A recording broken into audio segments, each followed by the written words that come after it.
We've known for some time that future Volvo products will all be electrified.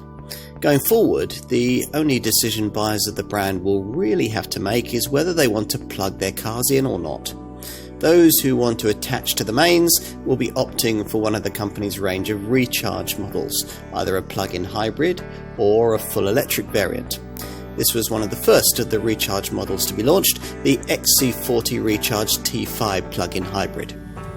With this Recharge T5 plug-in hybrid model, the hybrid system's electric motor drives only the front wheels and works via a 7-speed dual-clutch auto gearbox. That motor draws its power from a 10.7 kilowatt-hour lithium-ion battery situated in the car's central drivetrain tunnel and will take over from the associated 1.5-litre 3-cylinder petrol engine to power this Volvo exclusively when you run it in this PHEV variant's provided full electric pure driving mode. Most of the time, though, you're going to be using this XC40 in its normal hybrid drive setting, in which the electric motor and the 3-cylinder engine cut seamlessly in and out as required.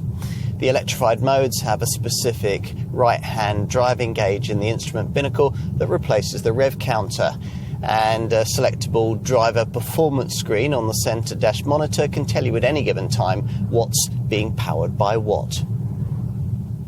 Should you need to press on, there's a sporty power mode, use of which reminds you that there are plenty of braked horses on offer here. In the case of this T5 PHEV variant, 180 horsepower from the 1.5-litre engine and a further 82 horsepower from the electric motor. There's also an alternative T4 plug-in hybrid derivative which uses the same powertrain but with a slightly detuned 129 horsepower version of the 1.5-litre petrol engine. With this plug-in model, as with ordinary XC40 variants, ride quality is segment leading and refinement is difficult to beat in the Class 2. Brake recuperation system can make it difficult to smoothly bring the car to a standstill though, and you certainly feel this plug-in variant's extra weight. It tips the scales at over 1,800 kilograms when pushing on through the bends. Visually, unless you happen to pick up the addition of a charging port near the front wheel arch, you probably wouldn't spot any differences between this plug-in hybrid variant and a more conventional XC40, and that's exactly the way Volvo wants it. So there's the usual robot-inspired styling, plus piercing Thor's hammer LED headlights and a clamshell bonnet, along with an inverted front grille and coupe-like rear styling.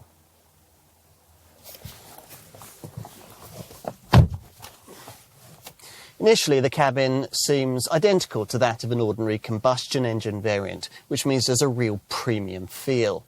You have to look quite closely for this car's other EV-orientated touches, things like the extra B option on the gear shift and the selectable driver performance screen on the centre dash monitor, that option showing a powertrain energy graphic.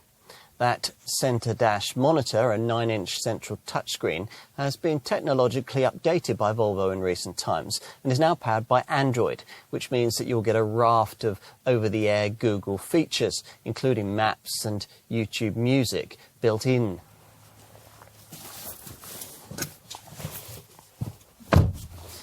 Rear seat room has always been an XC40 strong point. It beats most class rivals in this regard. 2 adults will be very comfortable, even on longer trips.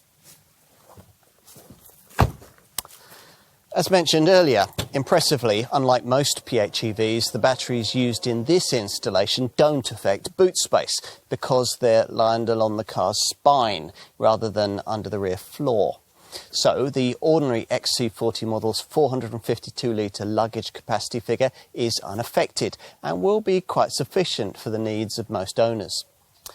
Plug-in hybrid tech remains pricey, there's no other way of saying it, and of course these days there's no helpful government grant to ease the burden of it a little. Now, the least that you can pay for this XC40 Recharge T5 plug-in hybrid front-wheel drive automatic model is around £41,000. Its slightly less powerful T4 plug-in hybrid showroom stablemate costs from around £39,000. And that price reduction is quite important because it means that you'll avoid the vehicle excise duty surcharge that applies over the £40,000 price point.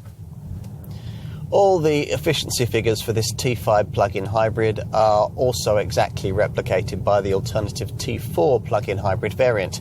Let's take a look at them. Volvo claims a WLTP-rated all-electric driving range of between 26.1 and 27.3 miles, the kind of typical figure claimed by most plug-in hybrids. And as with most plug-in hybrids, the actual real-world result you'll probably get while driving normally is much closer to the 20-mile mark. Except that at the outset, otherwise you'll end up disappointed. Like all cars of this kind, unless you regularly plug in, all you'll be driving is a relatively thirsty, high-output petrol model.